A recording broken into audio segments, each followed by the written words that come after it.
Phone tapping కేసులో ప్రభాకర్ రావును A1 గా చేర్చారు పోలీసులు. A2 గా ప్రణీత్ రావు, A3 గా రాధాకిషన్, A4 గా భుజంగరావు, A5 గా తిరుపతి, A6 గా ప్రైవేట్ వ్యక్తి పేర్లు చేర్చినట్టుగా తెలుస్తోంది. ఫోన్ ట్యాపింగ్ కేసులో ప్రభాకర్ రావే కీలక సూత్రధారి అని, ఆయన కనుసన్నల్లోనే ట్యాపింగ్ జరిగిందని పోలీసులు నిర్ధారించారు. ప్రభాకర్ రావు ఆదేశాలతోనే ప్రణీత్ రావు ట్యాపింగ్ డివైస్లు, హార్డ్ డిస్క్లను ధ్వంసం చేసినట్టుగా తేల్చారు. ప్రణీత్ రావు ధ్వంసం చేసిన హార్డ్ డిస్క్లను స్వాధీనం చేస్తున్నారు పోలీసులు. చెడిపోయిన ట్యాపింగ్ డివైస్ ను పోలీసులు రిట్రీవ్ చేసేందుకు ప్రయత్నిస్తున్నారు. హార్డ్ డిస్క్ల నుంచి సమాచారాన్ని రిట్రీవ్ చేస్తామని చెబుతున్నారు.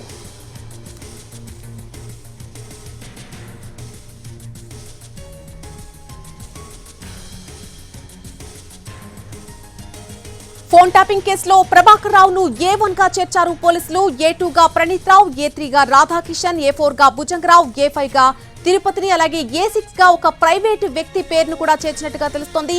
ఫోన్ ట్యాపింగ్ కేసులో ప్రభాకర్ రావే కీలక సూత్రధారి అని, ఆయన కన్సర్న్లోనే ట్యాపింగ్ జరిగిందని పోలీసులు చెబుతున్నారు. ఇదే అంశానికి సంబంధించి పూర్తి అప్డేట్ మా crime input editor Ramesh Vaitla అందిస్తారు. రమేష్ వైట్ల,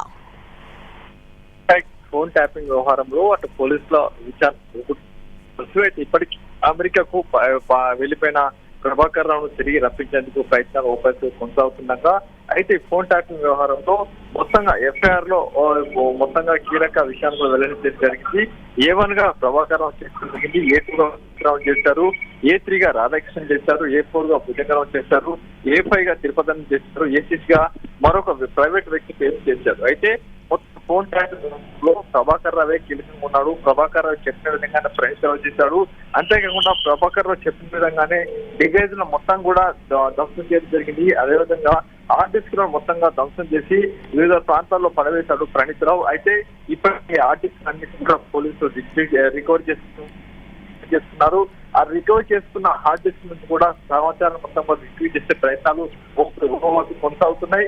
అంతేకాకుండా దీంట్లో కొంతమంది బీఆర్ఎస్ సంబంధించి కొంతమంది కీలక నేతలకు సంబంధించిన వ్యవహారం కూడా బట్టబయలుతుంది. అయితే ఆ సమాచారం కూడా ఇప్పటికీ బయటికి మొత్తంగా వెలుగులో తెచ్చే ప్రయత్నాలు కొనసాగుతున్నాయి. అయితే మొత్తంగా A1 గా ప్రభాకర్ రావు చేసి, A2 గా ప్రణీత్ రావు చేశారు, చేశారు. వీళ్ళే మొత్తంగా ఈ ముగ్గురు కలిసి చాలా కీలకంగా ఉన్నారు, కీలకంగా వ్యవహరించారు అనే విషయాన్ని కూడా ఇప్పుడు బట్టబయలేదు. అయితే ప్రభాకర్ రావు ప్రస్తుతానికి అమెరికాలో ఉన్నాడు, రాధాకృష్ణ కూడా ప్రస్తుతానికి అమెరికాలో ఉన్నాడు. వాళ్ళిద్దరిని కూడా ఇటు ఇండియాకు రప్పించే ప్రయత్నానికి కొనసాగుతున్నాయి. Right Ramesh Vaitla, thanks for the update. అయితే ప్రభాకర్ రావు ఆదేశాలతోనే ప్రణీత్ రావు ఫోన్ ట్యాపింగ్ డివైస్లు, హార్డ్ డిస్క్లను ధ్వంసం చేసినట్టుగా తేల్చారు. ప్రణీత్ రావు ధ్వంసం చేసినటువంటి హార్డ్ డిస్క్లను స్వాధీనం చేసుకోవడం జరిగింది. ఇప్పటికే చెడిపోయిన ట్యాపింగ్ డివైస్ ను పోలీసులు రిట్రీవ్ చేసేందుకు ప్రయత్నిస్తున్నారు. అలాగే హార్డ్ డిస్క్ల నుంచి సమాచారాన్ని రిట్రీవ్ చేస్తామని చెబుతున్నారు.